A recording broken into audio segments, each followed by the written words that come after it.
ఒక వ్యక్తి 1980స్లో విప్రో కంపెనీలో కేవలం 10,000 రూపాయలు ఇన్వెస్ట్ చేశాడు. అతను మళ్ళీ ఒక్క రూపాయి కూడా అందులో వేయలేదు.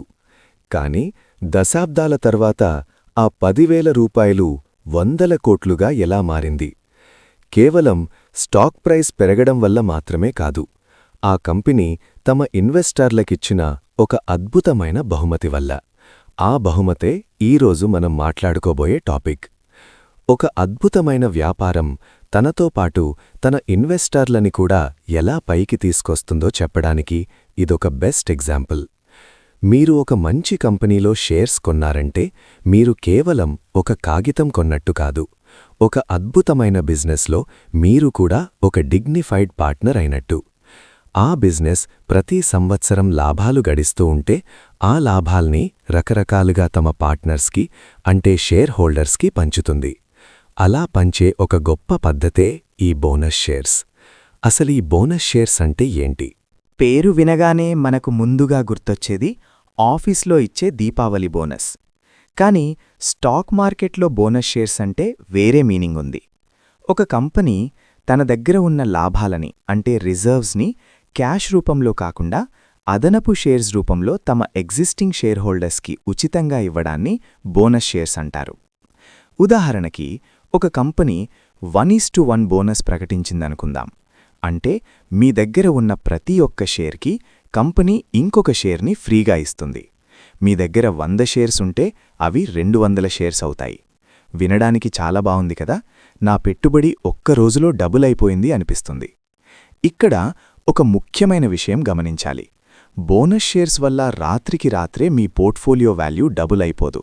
ఎందుకంటే కంపెనీ ఎన్ని బోనస్ షేర్స్ ఇస్తుందో దానికి తగ్గట్టుగా ఆ షేర్ యొక్క మార్కెట్ ప్రైస్ కూడా సర్దుబాటవుతుంది. దీన్ని ఒక సింపుల్ ఎగ్జాంపుల్తో చెప్తాను. మీరొక మంచి ఏరియాలో ₹1,00,00,000 పెట్టి 1 ఎకరం భూమి కొన్నారు. ఇప్పుడు ఆ భూమిని అమ్మాలంటే ఎవరో ఒకరు ₹1,00,00,000 పట్టుకుని రావాలి. ఆ రేంజ్ బయర్స్ దొరకడం కొంచెం కష్టం. అదే మీరు ఆ ఎకరం భూమిని 10 సమానమైన ప్లాట్స్గా డివైడ్ చేశారనుకోండి, ఒక్కో ప్లాట్ వాల్యూ 10 లక్షలవుతుంది. ఇప్పుడు ఆ 10 లక్షల ప్లాట్ కొనడానికి చాలామంది ముందుకొస్తారు. ఇక్కడ మీ దగ్గరున్న భూమి టోటల్ వాల్యూ ₹1,00,00,000, కానీ దాని లిక్విడిటీ పెరిగింది. దాన్ని ఈజీగా కొనుగోలు చేయడానికి, అమ్మడానికి వీలు కుదిరింది. స్టాక్ మార్కెట్లో కూడా జరిగేది ఇదే. ఒక కంపెనీ షేర్ ప్రైస్ బాగా పెరిగిపోయి 10,000 రూపాయలు అయిపోయిందనుకోండి. కొత్తగా వచ్చే రీటైల్ ఇన్వెస్టర్స్ ఆ షేర్ కొనడానికి కొంచెం ఆలోచిస్తారు. అప్పుడు కంపెనీ 1:1 బోనస్ ఇస్తుంది. దానివల్ల ఆ 10,000 రూపాయల షేర్ ప్రైస్ కాస్త 5,000 రూపాయలకొస్తుంది. కాని మీ దగ్గరున్న 1 షేర్ కాస్త 2 షేర్స్ అవుతాయి. మీ ఇన్వెస్ట్మెంట్ వాల్యూ అంతే ఉంటుంది, కానీ మార్కెట్లో ఆ షేర్ యొక్క లిక్విడిటీ విపరీతంగా పెరుగుతుంది.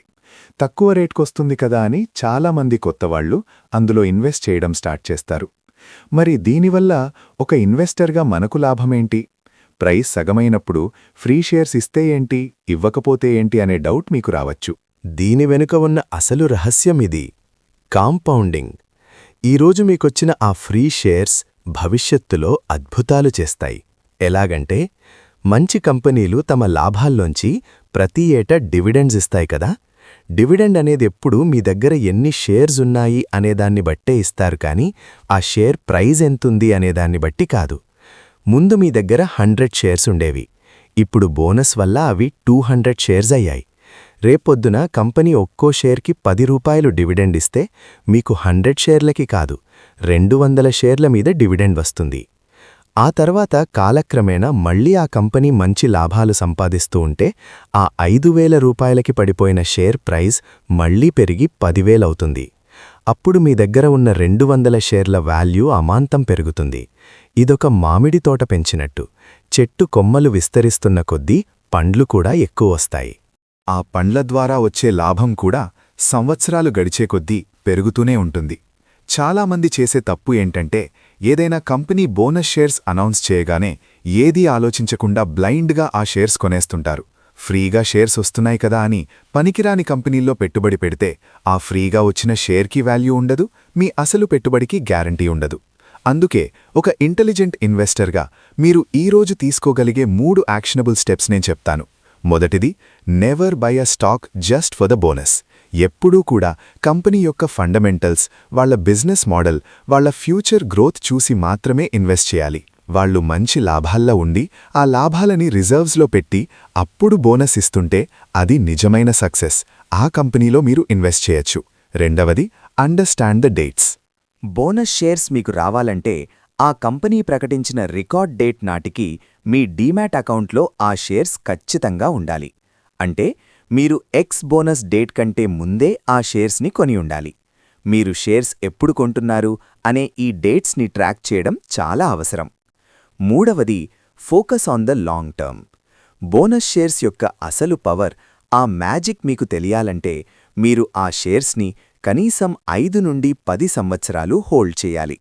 అప్పుడే ఆ కంపౌండింగ్ ఎఫెక్ట్ మీ పోర్ట్ఫోలియోని ఒక బలమైన పునాది మీద కట్టిన ఇల్లులాగా ఎప్పటికీ చెక్కుచెదరకుండా నిలబెడుతుంది.